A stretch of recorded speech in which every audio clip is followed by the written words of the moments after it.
Hi everyone, so welcome to the first video vlog that I'll be contributing to the Scripps Voices channel. I'm Megan Peterson. I'm a junior here at Scripps. I'm a legal studies major. So I'm going to be doing these video vlogs about constitutional law, all while doing my makeup in the morning.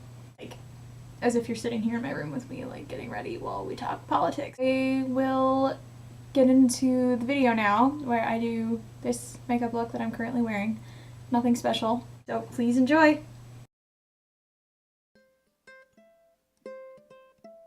Okay, so I'm going to go ahead and get started.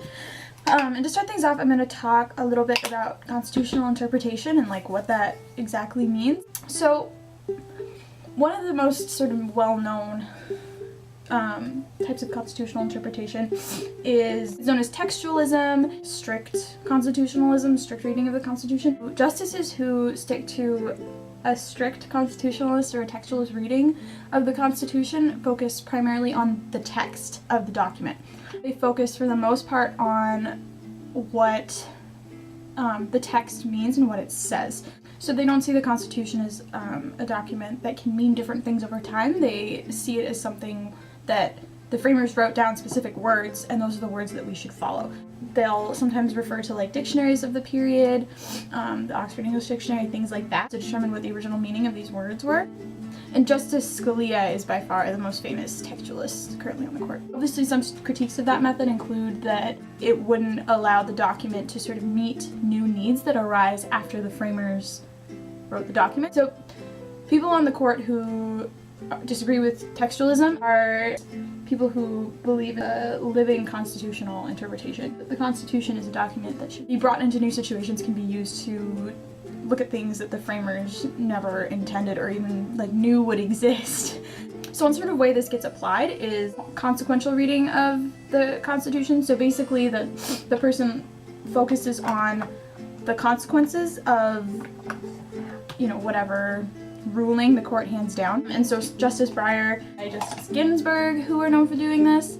Obviously a critique of consequentialism and living constitutionalism is that if the Constitution doesn't mean exactly what it says, then we can decide whatever we want it to mean, and it's not really a restrictive document at all. It's not a document that can really govern, because if it can mean anything, well, then who's to say what it doesn't mean? So some critiques that befall both types of interpretation include accusations of judicial activism. Basically what that means is that somebody thinks that they have taken their own sort of goal, whether political or social or whatever, and had that goal in mind and then seen the statute and decided to manipulate their understanding of the statute or like their interpretation of the statute to match the goal rather than looking at the statute and then determining what the end result should be. It also speaks to sort of a greater problem, which is the question of whether judges should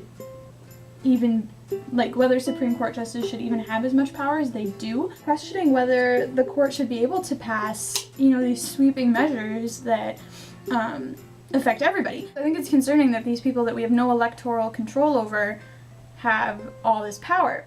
In theory, we should be able to get some things done via the legislature, because I know like there are people that vehemently oppose things that the Supreme Court does but then refuse to address the same issues in Congress. That's Congress's job, and there's no question about that. I wasn't intending to get on my soapbox this first one, but there you go. I'm just about done here, but I hope that this has been interesting and informative. If you guys enjoyed this first installment of this vlog, please let me know what your thoughts are, if there's anything that you want me to cover, if there's anything in particular that you'd like to see. I would love to hear from you.